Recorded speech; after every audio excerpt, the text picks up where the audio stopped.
The Creative Psychotherapist is the official podcast of the Creative Clinicians Corner, a practice-building resource for creative psychotherapists.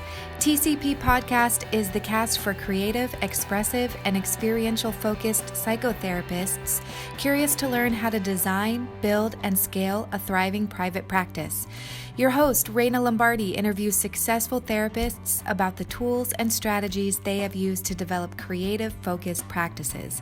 They also talk about the products, services, and side hustles they have developed using their knowledge and creativity to enhance their therapy practices, make a greater impact in their communities, and diversify their income streams. Welcome. Now here's your host, Raina Lombardi. Hi, this is Raina's assistant, Heather, popping in to let you know that if you listen to this full episode at the very end, you can receive information on how to win your own free copy of the book written by our podcast guests today, Rachel Brandoff and Angel Thomas.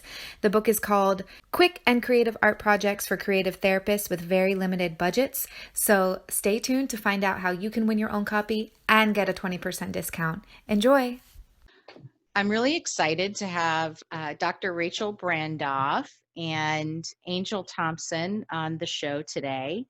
They're going to be talking about a recent book that they published, which is really exciting, called Quick and Creative Art Projects for Creative Therapists with Very Limited Budgets, which I think can appeal to so many people.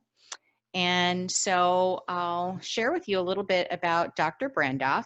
She's a board-certified, registered New York State licensed art therapist and supervisor.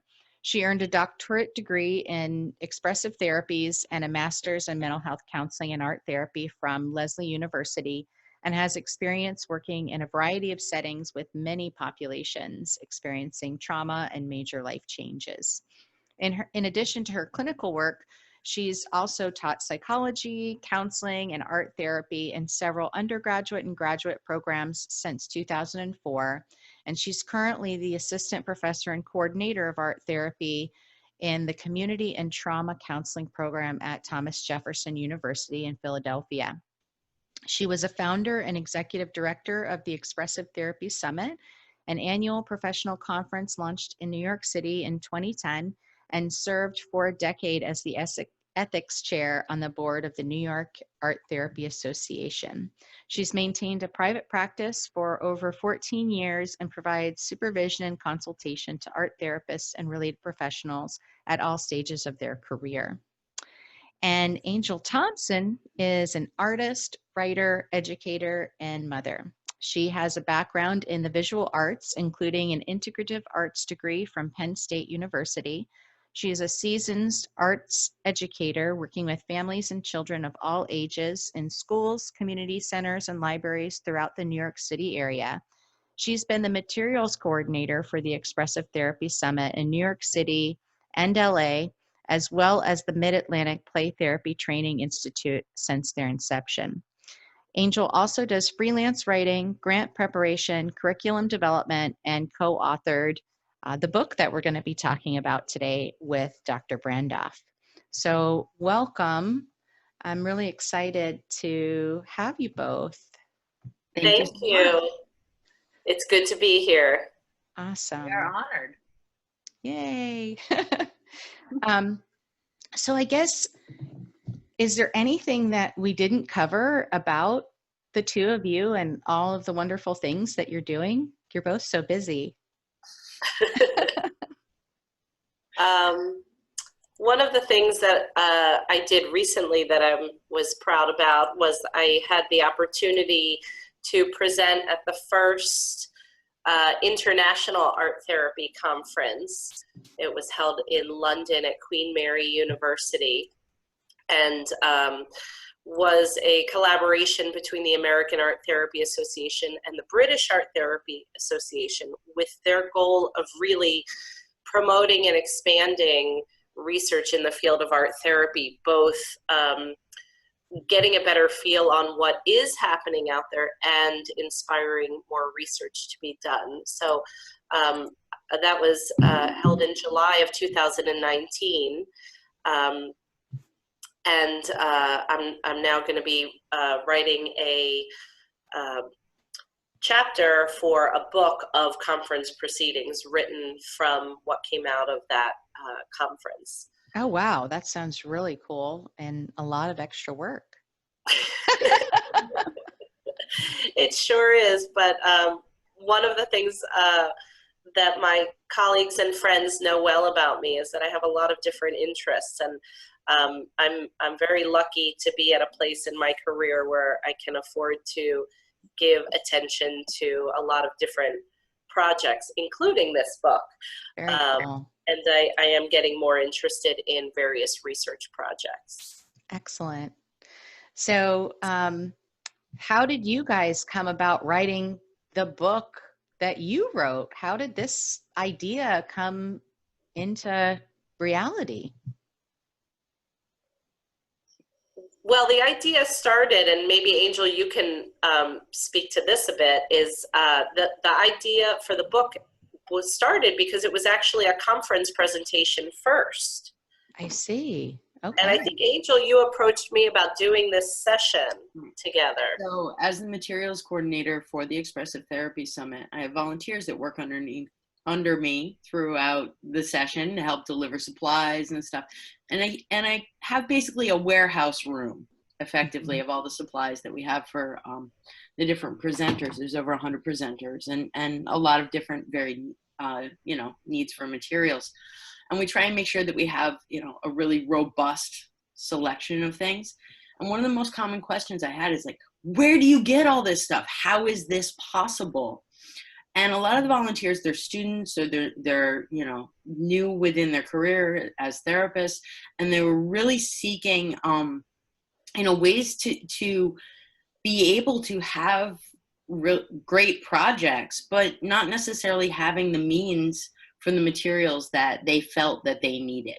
Oh my gosh. So, yeah. I think that's prevalent in our field for sure. And so that became a very, very common question.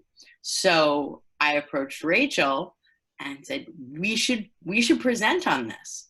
Definitely. We've worked together previously, and I felt that it would be, a great meshing of the minds to be able to do so. Awesome. Yeah. Yes, Angel and I first met back in, I believe it was 2006 or maybe early 2007. And I knew right away that I was going to know this person for a very long time. We had a lot of like-minded goals, and over the years have collaborated in a variety of things. We first did this presentation at the Expressive Therapy Summit in New York in 2016, and it was titled the same as the book. Okay. And we had almost 25 attendees in the room, rapt with attention, really wanting to know. And they ranged from students in the field to seasoned professionals with years of experience looking to refresh themselves, to gain new ideas, to fill their art supply bins, and to figure out, what do I do with all this stuff now that I have it? Yeah. So that was a really exciting session. That's awesome. And so now you had this really successful session at the conference, and that was in 2016. We're talking in 2019. So this is a pretty quick progression to writing and publishing a book. So what was the next stage of that happening? How does one even consider, like, okay, let's do this presentation, to let's write a book about this presentation? Well, we were really lucky. I don't think either Angel or I envisioned that session in particular spawning a book. But we have had the experience of having collaborated on writing curriculums in the past for various programs, and having led workshops together. And we had talked quite a while back about writing a book together.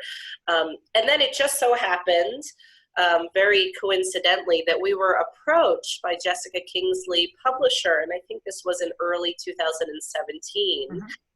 And they said that They learned about our conference presentation at the summit, and they thought it was a fantastic idea, and they knew that it was something that many creative therapists struggle with, and they wanted us to turn it into a book. So we were invited to do that. And I think we probably had about a minute of ping-ponging back and forth saying, should we do it? Should we do it? I think it was more like, can we push enough other projects to the side to really be able to focus on this? In a lot of ways, we had been talking on and off, from the time we started writing curriculum together and really feeling a connection in the way that we work together, to be able to, let's take this forward and not just create this curriculum for a program, but let's work collaboratively on our own project and be able to have something that is publishable together. Mm-hmm. So in some ways, it was just sort of, the planets aligning with Jessica Kingsley approaching us to be able to do something that it was certainly encouraging to take it that next step. That's really exciting, to go from, let's just talk about this. Let's put this idea out there. It's something that, I think we could both do and be successful at, to let's have this small presentation. If I remember correctly, the presentation was maybe only an hour or so. It was a short presentation. It wasn't like a full day.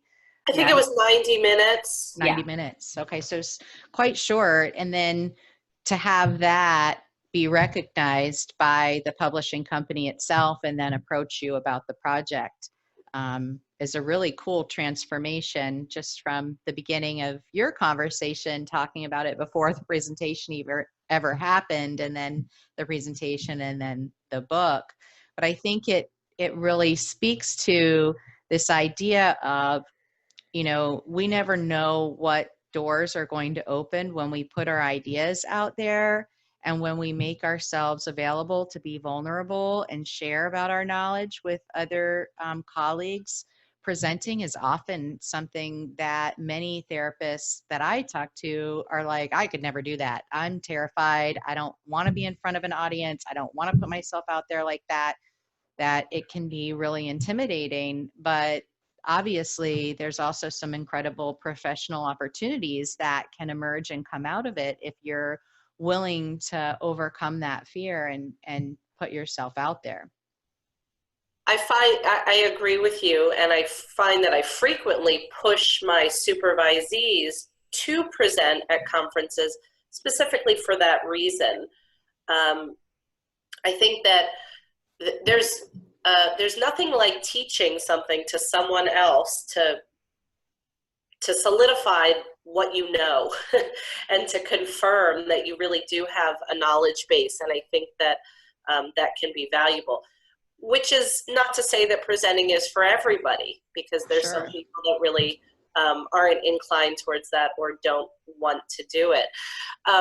You brought up the fact that our presentation was relatively short. It was 90 minutes. And one of the things that I recall about it, and anybody that has ever worked with Angel or myself or attended one of our presentations can surely speak to this, is that we had far more than 90 minutes of material. We were whittling. It was a combination of, okay, let's talk really fast, and what are the most important salient things that we want them to get, and what's sort of expendable. And that speaks to something that both she and I have learned over the years as educators, that you need to be over prepared. You need to have more stuff in your arsenal. And I think that's something that creative therapists know, is that because you don't always know how things are going to move, and therapy, like education, is a dynamic process, that you need to be prepared for that. But you also have to be prepared to sort of let things go and to really prioritize if time is short. Yeah, edit and pivot. I struggle with the editing sometimes myself. It's also knowing that if something is really, really happening in a positive way and stuff, and allowing that to continue on, and sort of having stuff in your back pocket of like, okay, what can I edit down if this little piece is going very successfully, and not being so attached to a plan. A plan is a plan. It isn't necessarily what is going to happen. And the ability to have other ideas and modifications in your back pocket if something doesn't go according to that plan. And learning also within, you know, I work mostly in teaching field of it as a teaching artist, and sort of being able to recognize when something is starting to not go according to plan, and having an idea of what am I going to do next. And it may seem completely spontaneous as you do that, but the more prepared and the more ideas and the more sort of scenarios you can play through in your mind, and knowing how you might react to those in advance is very helpful. That's great. Great tips for presenting, for sure. Reading the audience and being able to go, okay, like I need to move on from this and move on to the next thing, or speak more about this because people are really interested. But it looks spontaneous, but it really isn't, because you've prepared that in advance too. So how did you guys prepare for writing the book and thinking about preparation? It's one thing to do a chapter. I've written a few chapters, and even that I think took a lot of organization and planning. But to say, okay, we're going to write an entire book, the two of us, and we had how much time to do that while you're doing all these other things? The whole book was written in less than a year, and the truth is it was more fits and spurts than a full consistency, probably. One of the things that made it easier, I think, for us from the outset in writing the book is that since we already had a publisher who was commissioning this book, the publisher had some ideas of what they wanted to see. And those were not dissimilar to what we wanted, but they sort of put forth that they really wanted to see some specific projects developed in this book, and have specific art ideas, which tied in very neatly to Angel and my experience in writing creative curriculum together. And when we were doing that, we had developed a really nice formula. We love writing projects that tie into larger concepts in the world, whether it's cultural experiences or nature or historical events or traditions that people have. So we always start our projects, and we always have started our projects, with some kind of background. We think it's important that people have an understanding of if you're making something, whatever that something is, where has that been used before, and by whom and how? So that was sort of an easy way in for us. And I think we really gravitated to a kind of project formula that we had developed over the years that we felt very comfortable with. Mm-hmm. The title certainly doesn't share about it, but this does include warm-ups. This does include, possibilities of context. This does include therapeutic goals and ways to tie it into different therapeutic goals. So although it's talking about the projects being quick and creative and economical, we've tied in so many more layers of information into each one of those projects as well. Very cool. So it sounds like in terms of how the book was organized, the publisher kind of gave you a format of what they wanted each project to look like, so that you had kind of a structure to plug in your information to. Am I understanding that correctly? No, actually, we created that structure. They wanted projects. They wanted somebody who has no idea, who isn't an art therapist, for example, or isn't a teaching artist, but perhaps works in an environment or with a population where they want to embrace making art projects Sure. to be able to pick up this book and have steps from, beginning to completion and walk through that. But we sort of defined what we wanted that to look like. Okay. So if you pick up the book and you look, for example, at a project under the section of masks, you could get some background and inspiration and understanding about how masks have been used historically, culturally. You can get ideas for masks, know all of the materials that you need to make it, have an idea of what sort of things might need to be prepped in advance, what would be the steps of actually executing a mask, and then how could you process that with a client or a student? What questions could you ask to deepen that experience and understanding of the art making in a person's life? So the publisher sort of knew they wanted something comprehensive, but Angel and I knew that we wanted it to hit all of those marks. And having done that before, we drew from some of the formulas that we had previously decided on and that we had used successfully in the past. Okay. Some of the things that we really pushed further on in including in this book one thing was therapeutic goals. That was something that was really important to me to include. And, one of the things I impress upon my students is that as a therapist in a clinical realm, I never just do something for the sake of doing it or for the fun of it. I mean, if a client has fun also, or there's and I certainly believe in doing things off the cuff, but what I do is for a reason. I'm making concerted decisions. And I think that is sometimes the difference between an art therapist's understanding of art making and therapy and a clinician who doesn't have that art therapy training and Sure. their understanding of using art in therapy. I tell my students, I don't just say, okay, we're going to make art and we do any kind of art, we do whatever. There are projects and ideas and materials specifically linked to a lot of different kinesthetic, psychological, emotional, spiritual experiences. And knowing where I want to go with that or why I might go somewhere or avoid somewhere else is important. So I thought it was really important to tie our projects and our art making in with therapeutic goals. And, a clinician as well as an educator considers things like, okay, I want to do this. Why do I want to do this? What is the point of making masks? What am I hoping to achieve?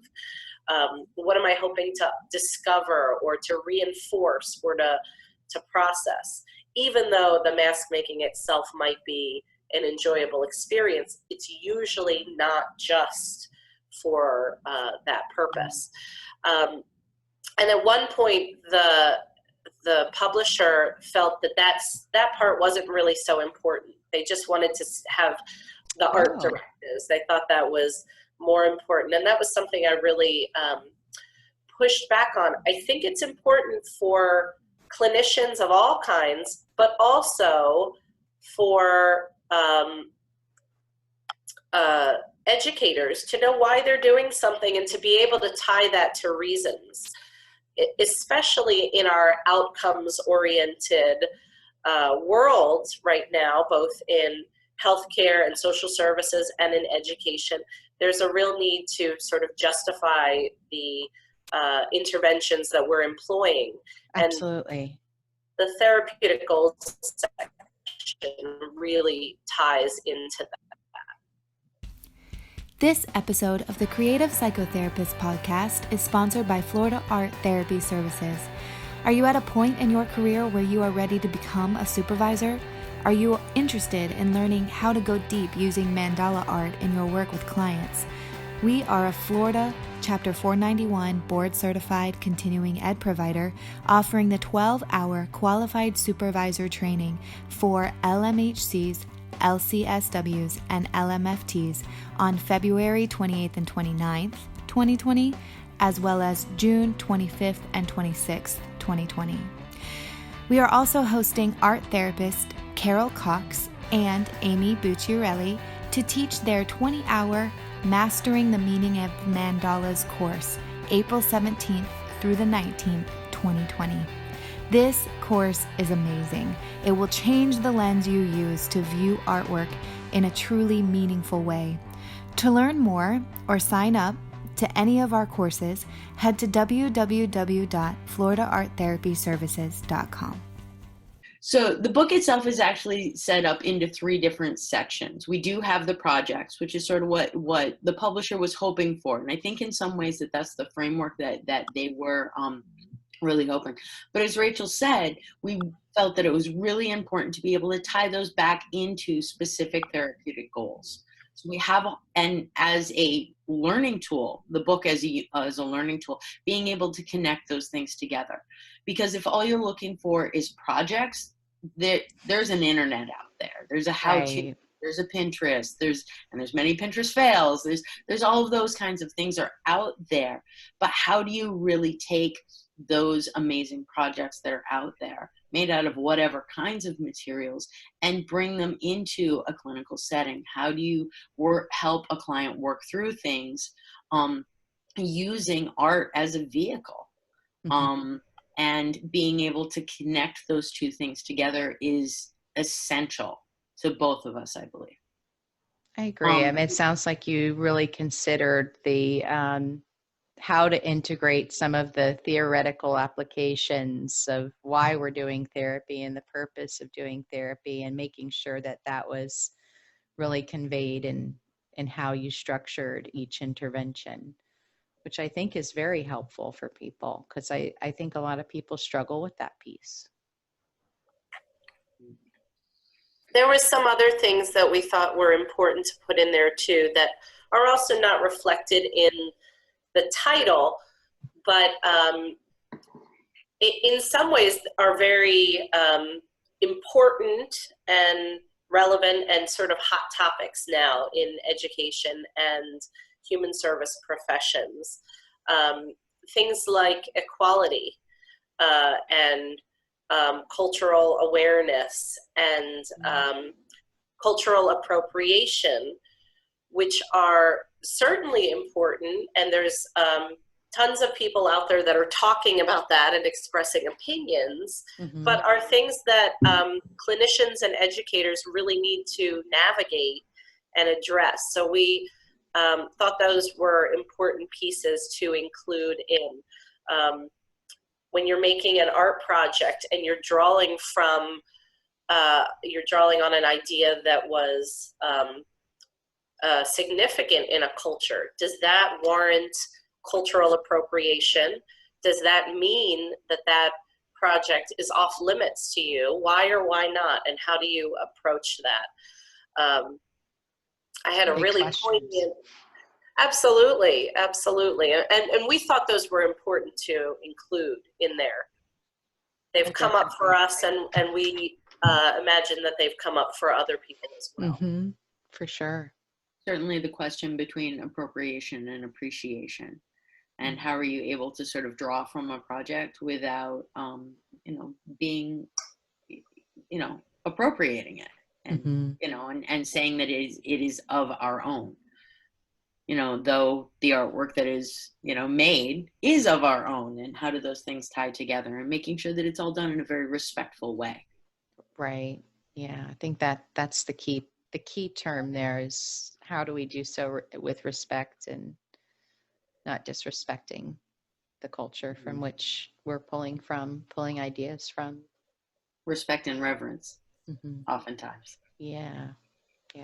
That's great.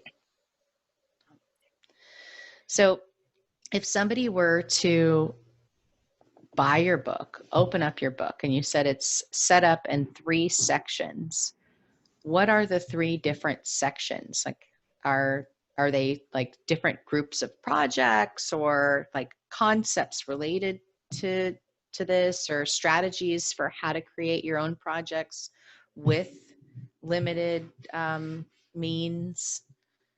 Yes, yes, and yes. Okay. I haven't gotten my version yet. No, that's not right. I know.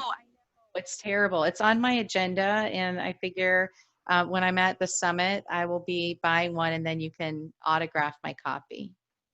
We would be honored. That sounds I would good. be honored, and I assume. Yes. So the 3 sections of the book are, we have the whole section that's on projects, mask projects, flag projects, boxes, charms, talismans, and amulets, and books and journals. Within each of those, there are multiple projects. Oh. Our second section is on materials. So it's types of materials, places to get materials. We have a whole appendix of reuse and, sharing, beehive, sort of sharing of materials type places, ways to use a small budget in the most effective way. And then our third section is the therapeutic goals and an overview of safe spaces, identity exploration, trauma processing, and esteem building, things that are very common therapeutic goals. Mm-hmm. Yeah. So just from that, I'm sure you can tell there is a lot packed into a little book. It sounds really rich. Yeah, it is a small book, but we really tried to pack things in. One of the things that comes up sometimes in art therapy and also in art education is that there's many ways to do something. So when we were talking about materials and projects and just kind of conceiving of how did we want to organize this, we talked about wanting to sort of acknowledge that. So, for example, with masks, which is the first project chapter in the project section of the book, there's dozens and dozens of ways to make masks, right? You can use paper plates, you can use paper bags, you can buy those made mask forms in paper mache or plastic. You can actually use plaster cast and mold somebody's face. I mean, the options are endless. And we wanted to sort of acknowledge that there's many ways to do things, and there's many reasons why you might make masks in one way versus another way. Part of it might have to do with what's developmentally appropriate for the age or skill level of the client or student who you're working with. Part of it might have to do with what materials you have, or what's on hand. Part of it might have to do with how much time do you have. If you're working in a setting where your sessions or meetings are 25 minutes or 30 minutes, it's a lot more limiting than if you have, a half a day group or an ongoing group where you can come back and after letting paint dry and have a round 2 at it. So we really wanted to bring in the different ways of doing something and also help people consider all of the factors that would help them decide what would I most want to do and why. And we find that people in working in all different environments as therapists and as educators have limitations. Sometimes the limitations are on your budget. Sometimes they're on your space, your working space. Sometimes they're your storage space. Sometimes they're all of these things. Absolutely. In a large part, I think this book was about helping people to identify and embrace their limitations and do cool stuff anyway. Yeah. No, that's a great idea. To that end of sort of helping people to customize things themselves, we actually included an appendix in it, which has questions to sort of ask yourself as you're customizing a project. In addition to many of the things that Rachel included, you may have somebody with sensory aversion, something like that. Yeah. Or certainly a lot of people work in places where certain materials are just not allowed for safety concerns. That's very true. We have certainly mention throughout this that there are different projects that this would be very appropriate for a setting like that, or this, this is the prep that you would have to do in order to be able to bring it into that setting, so that you're not bringing sharp objects into a setting where it would be inappropriate to do so. So just sort of pointers on how to customize for those spaces. But like I said, that also having a whole appendix in which having a listing of things to sort of ask yourself as you go through and you customize a project. That's awesome. You guys really thought of everything. I will say that section, it's Appendix 2, and it's called Customization Considerations. That is the single section that I refer to all of the time. I teach in a community and trauma counseling program and in an art therapy specialization at Jefferson University. And my students learn very early on that the answer to everything is, it depends. It does. It's a little tongue-in-cheek, and they find it amusing at first and then quickly a little bit frustrating. But time and time again, I find that students will ask the question, well, what about this? Or how do I do this? Or what if a client XYZ? And usually the answer is that it depends. And it depends on so many things. And, after they learn that that's the answer to everything, and then they start answering their own questions by saying, haha, it depends. Then I quickly move into the conscientious therapist doesn't stop there. The follow-up question is, okay, what does it depend on? And that is exactly the question that customization considerations speaks to, is what are all of those ancillary factors that could impact how I do something and why I do something, and the choices that I make on behalf of my client or student. Amazing. Well, it sounds like it is an amazing text, and I'm sad that I don't have it already, especially after hearing all these great things, but I am looking forward to purchasing it. And it certainly sounds like it would be a valuable asset to new clinicians and seasoned clinicians, that you really hit the marks in a variety of areas to meet a wide variety of needs. And I like that you've added those other pieces of, well, how do I now adjust a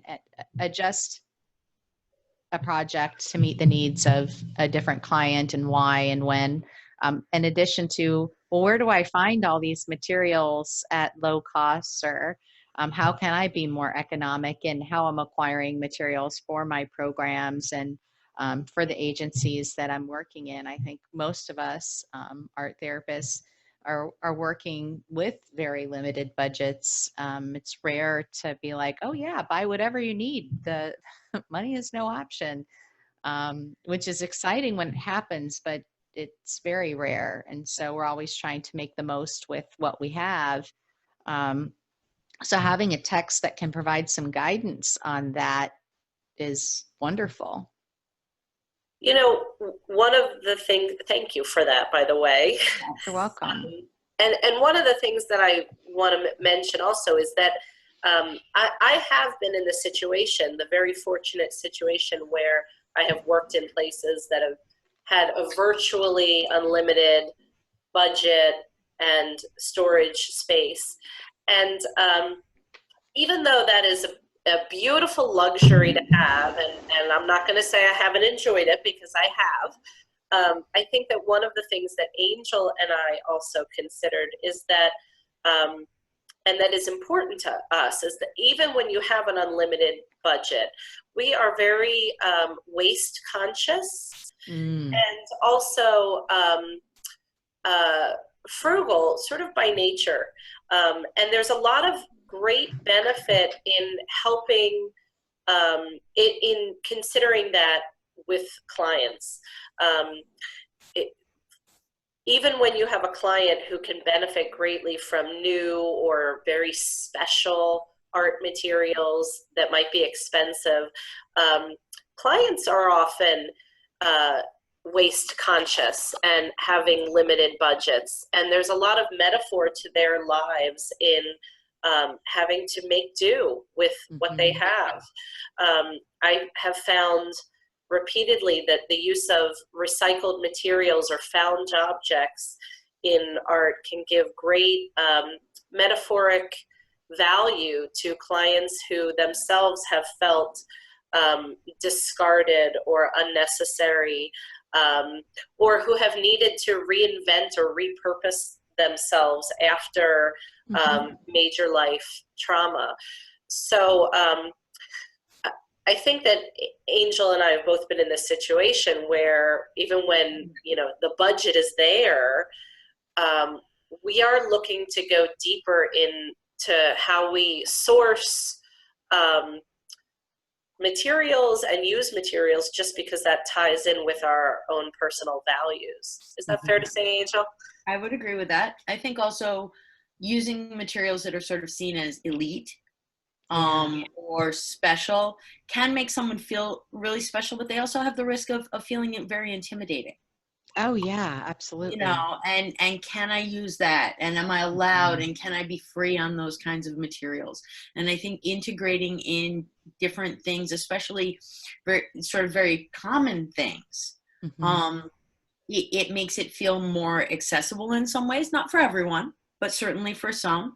The arts as a whole sometimes have been held as something as inaccessible. They are for elite. They aren't for the everyman. And I think that by bringing in such a wide variety of materials into a project, it also allows for sort of accessibility. And it also allows for someone to be able to say, wait, I can take this home and continue on this as a means of self-care. And to sort of continue expressing and exploring and stuff with these things, because these things are available to me. Right. And I don't have to feel like this is only available in this specific classroom, in this specific session, with this specific person, and allow it to sort of become more of something that they can integrate the arts into their own lives and their own, you know, care of self. Art makes life better. It does. It does. I love that. Great. Well thought out.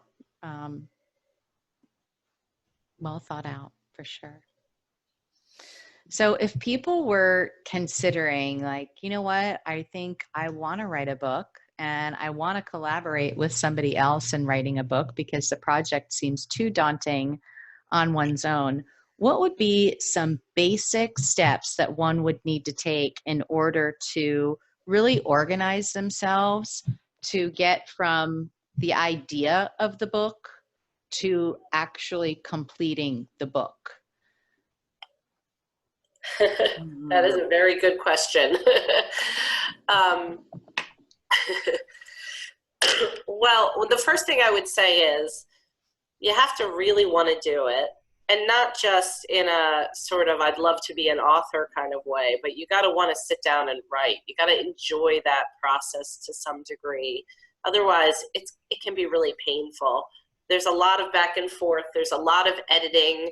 There's a lot of need to be able to throw out an idea or work that you did, even if it took up a lot of time and energy, and to kind of scrap it if it's not working and be willing to start over from scratch. It's almost like if you imagine that you're writing a really important term paper and it needs to be 25 pages long, and you have 24 pages and it's due tomorrow, and your computer died and you didn't save it and you just lost your whole paper, right? You know that feeling of being like, oh, I'm so stressed out. I did all that work and it's for nothing, and now I have to start over. It's needing to be able to face that and say, okay, no problem. I'm going to do it again, instead of burying your head in your hands and kind of giving up hope. Oh my goodness. I think that as a part of that is understanding that just because something is completely clear to you, because it's been rolling around in your head and it's within your realm of experience and everything, as you've written it down and you're sure that it's completely clear, that it's not necessarily completely clear to someone else. And so taking on a project like this means that you need to be able to accept that rewrites are going to happen, edits are going to happen, changes are going to happen, time is going to sometimes feel wasted, and it's not. It's not, because it's further and further clarification and honing on what you are hoping to communicate. And it's being willing to take in, the guidance from the other people around you, whether it's the editor, whether it's your co-author, whomever, those friends that you reach out to and say, hey, read this, what do you hear? It's being able to accept that constructive criticism and allow it to become better and not sort of get hung up on but that took a lot of time, but I know exactly what I meant to say. But like give up on the buts and just sort of be like, okay, how can I make that better? How can I improve on that? Mm-hmm. That said, I think that you also need to be willing to really stick up for the core concepts and ideas that you feel are important to put forth. Editing is a back and forth process. Like we mentioned earlier on in the interview, there was a time in which the publisher was like, oh, you don't need the therapeutic goals part. And we really stuck to our guns and said, no, we believe this is an essential part of our book. Mm-hmm. To be there and to be able to reach the widest number of people, to be able to really give people what we feel they might be seeking, mm-hmm. along with the projects that we're presenting. And it's really being willing to stick to those core ideas as well. Mm-hmm. Great. I would also say, good. I was going to say, collaboration is hard work. It is. Right? That too. So whoever you're working with, be willing to give and take and understand that it's going to be hard work, and be willing to hold each other accountable and be willing to be held accountable. Mm-hmm. Right. It takes trust, it takes patience, and it takes time. Yeah. And I want to add to that, not just is it hard work. I have collaborated with many, many people over the years, and I could not have engaged in this process with all of them. It's an added bonus that Angel and I know each other and like each other. Mm-hmm. But I feel like that's not as important as being able to work effectively with this person. And, to be able to hear from your partner, that idea is just not so great, or that's not going to work here. And, much like the way we feel such a personal connection to the artwork we make and put out there, we feel that way with our ideas too, right? They're an extension of us. And if somebody is shooting down your idea, it doesn't mean they're shooting down you. Or right. And the other thing is that there was so much stress in the writing process in trying to make this useful, constructive tool out of nothing. Mm-hmm. And I think that anytime you're working hard on a project that's really important to you and that you really want to see go somewhere and be successful, it can be a stressful process. That doesn't always bring out the best in people. No, it doesn't. I'm very lucky that, when I got, stressed out and difficult and would bark at Angel instead of speaking, and, that she didn't just shut me down and say, you know what, to heck with this, I'm done with this. That she was able to tolerate, if I got, if I wasn't communicating at my best, and she'd understand my intention, and we'd, take a break and come back to the drawing board. And being able to give somebody the benefit of the doubt and to suffer through the difficult times, it can be like a marriage in a sense. This was a shorter marriage considering the duration of the book writing, but there is that real need to partner with somebody who has different ideas and sees things differently than you do. And that's hard. Yeah. Absolutely. You need to value each other's perspective that you come into it with, and be willing to trust that their best intent is always there, and be able to focus on, this is our joint end goal. Mm-hmm. And we are working together to make this happen. And both of us really want the same thing. And both of us are bringing forward our best ideas and, our best capabilities in doing this, and to be patient with one another. Both of us have had, and always do, it seems, have a lot of projects and a lot of things going on at the same time that are sort of competing for our attention throughout this. Mm-hmm. And understanding, that is in the nature of each of us, and knowing that ahead of time going into it, and knowing that we likely would work really intensely for a while, and then other things would take precedent, and then we'd come back together and work really intensely for a while, and then something else would take precedent, and just making sure that we could make it to the end together. Mm-hmm. At those points, and making sure that there were enough times that we worked very intensely at the same time. This collaboration would not have been possible. You're in Philly, I'm in New York, for us to do this long distance. If it were not for the technology that's available, being able to throw documents up online for the other one to take over on. Can you take a look at this? Can you fill in this section, etc.? But at the same time, it was invaluable to be across your dining room table from one another in those intensive writing sessions that we had, because the back and forth and the distance was there, and it was fine. But there is nothing like sitting across the table from somebody to really be able to read a facial expression, to be able to hear that tone of voice, to be able to see, what, you haven't eaten in 3 hours. We've been cranked into this for a while. Now I can see exactly why I need to be patient. It's not, an abstract and a phone call. Mm-hmm. Those a little hangry right now. Yeah.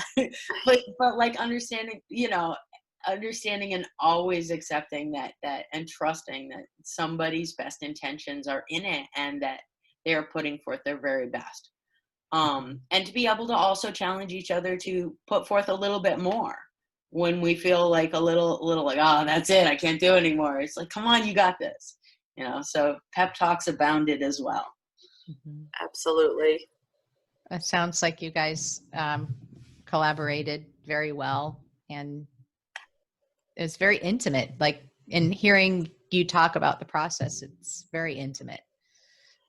It really was. And, I think that the fact that we had a record of successful collaboration in the past, maybe it was not necessary or essential, but it certainly gave us more confidence. Mm-hmm. That we've done stuff together before, we can do this.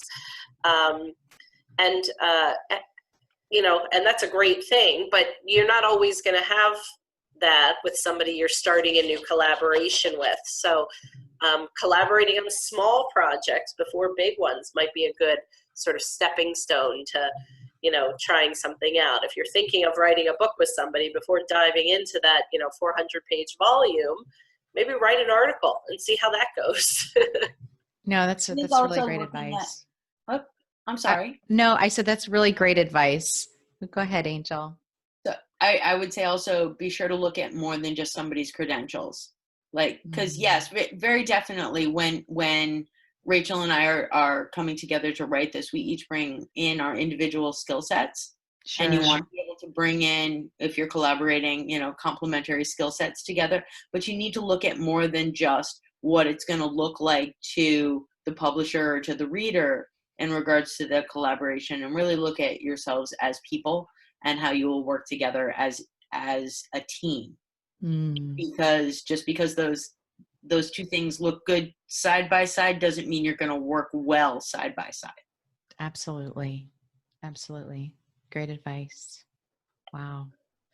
Is there anything else that you'd like to share about this process, or Any advice about the idea of taking your concept into publication that folks might be able to benefit from before we wrap up today?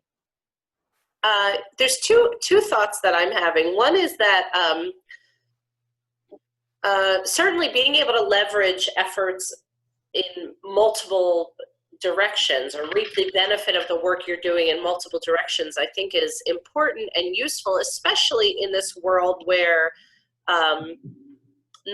there's so much media and experiences out there that nobody can do everything.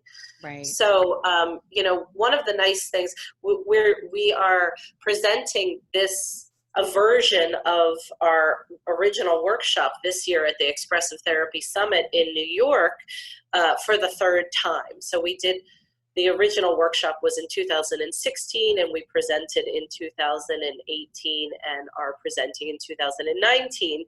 And which is wonderful, but a benefit of the book is that not everybody can get to the Expressive Therapy Summit. So we can reach a wider variety of people with this idea. So something for people to think about is if there is one thing that you're doing, you're speaking at a conference, or you're writing an article, or you're giving a local talk in your community, or you're running a particular workshop somewhere, thinking about how can I take the same idea, the same concepts of what I'm sharing and leverage it and push it in different directions, whether that's, a podcast or presenting at a different conference that is, a different professional scope or something like that. So anything you're engaged in, I think generally the concept of what you're doing is much bigger than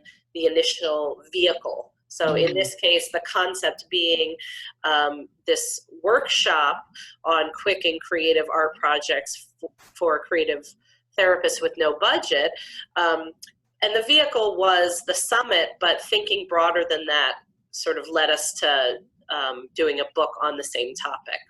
Nice. The other thing I want to add that I don't know that I would have thought about at all before this project, but it's something I learned along the way. So we worked with Jessica Kingsley Publishers, which is a relatively small publishing company out of London and Philadelphia.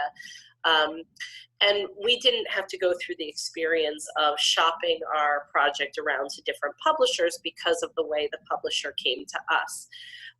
What I now know in hindsight is that we really were in the right place in working with Jessica Kingsley. This publishing company does a lot of work. They put out a lot of resources in the creative arts therapy professions and also in mental health counseling. And that's really the scope of where they focus. There are some publishing companies, particularly larger ones, who have a much broader scope or who publish in all different areas, but who aren't really looking at a narrow swath of professional work. And it was very lucky for us in working with this publishing company that not only had similar goals to us, but really knows well the audience of people that we are most trying to reach.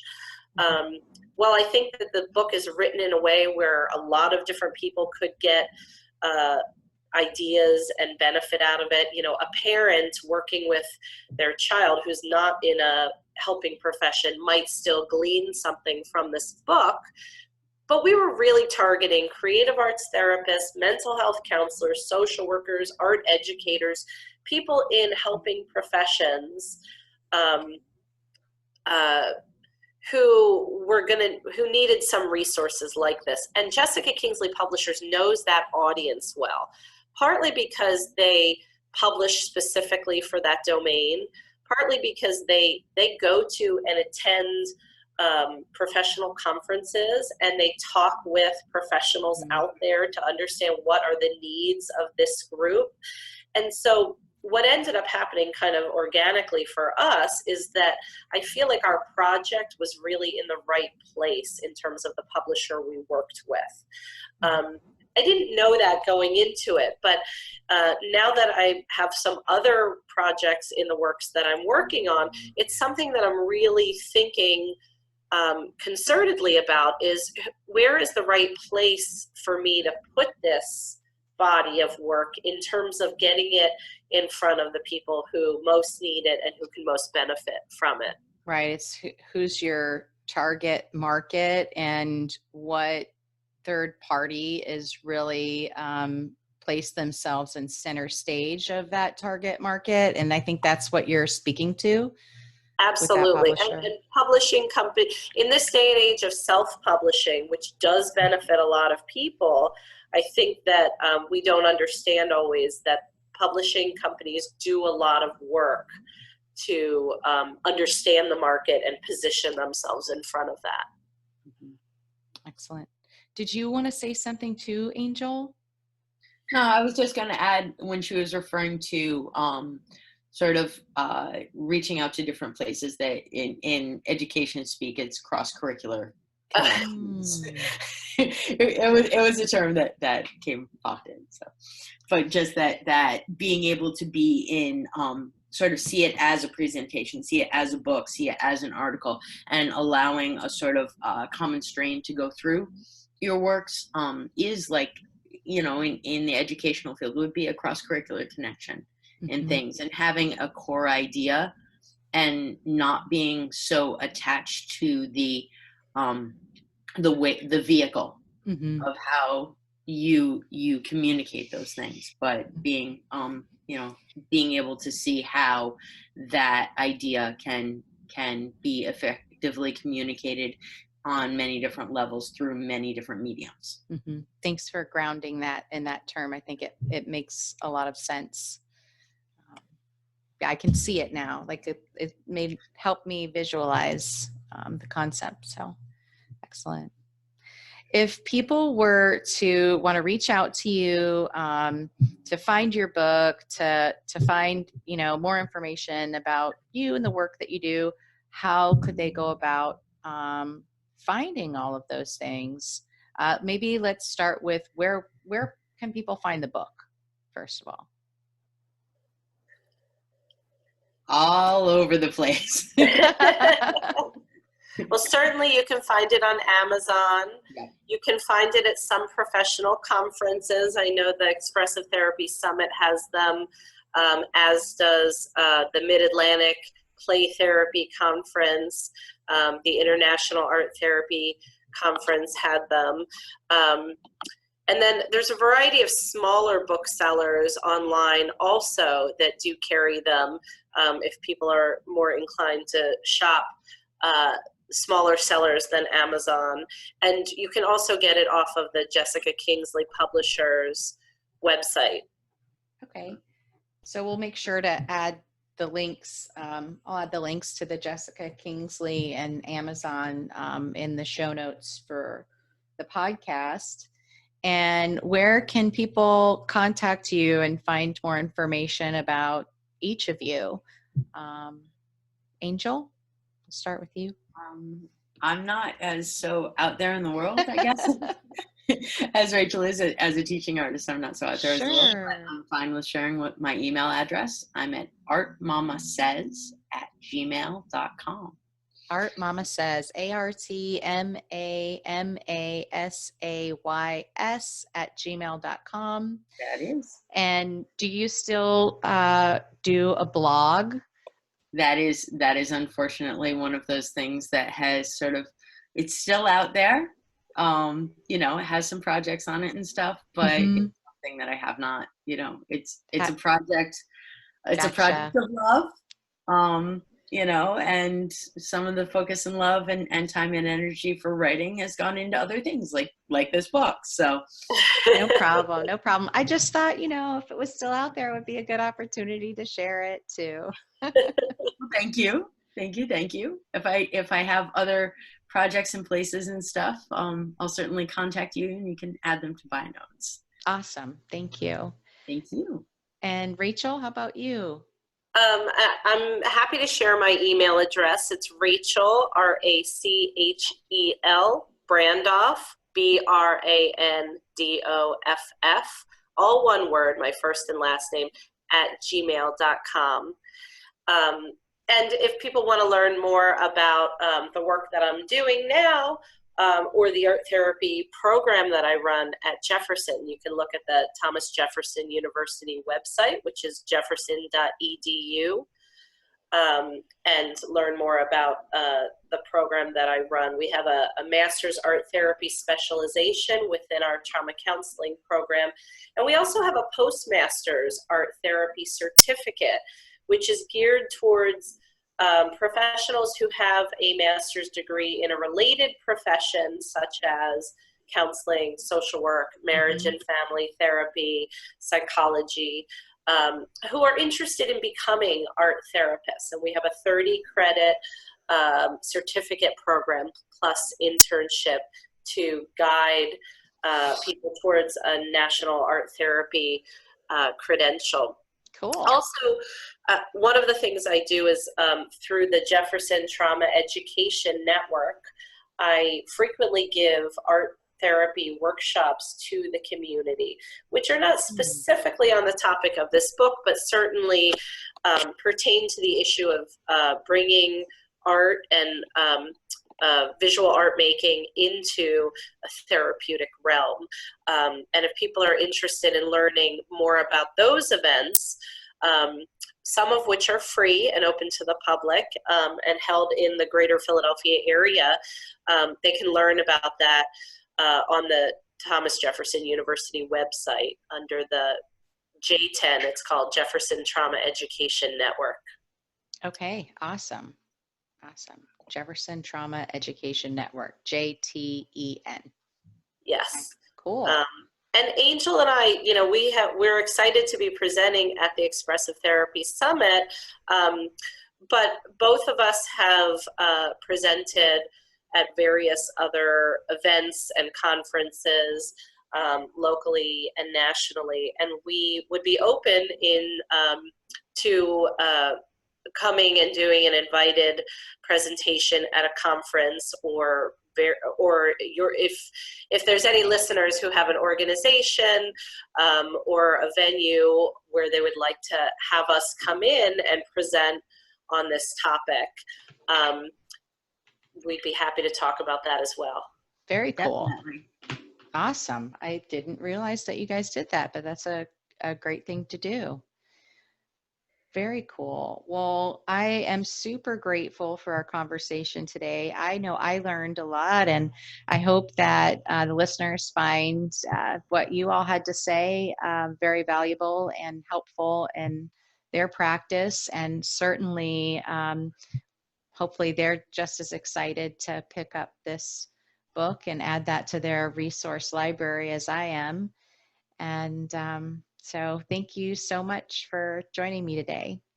Thank you for having us. Yes, thank you so much for having us. Hi again, it's Heather, Raina's assistant. We have an exciting opportunity for you. Rachel Brandoff and Angel Thomas have agreed to give all TCP listeners a 20% discount and a chance to enter a raffle to win your own free copy of their book. It's called Quick and Creative Art Projects for Creative Therapists with Very Limited Budgets. To receive directions on how to apply your 20% discount, please go to our show notes at www.creativeclinicianscorner.com/episode 4, that's the number 4, and enter your email with the address in the pop-up. From there, you'll receive a message with detailed instructions.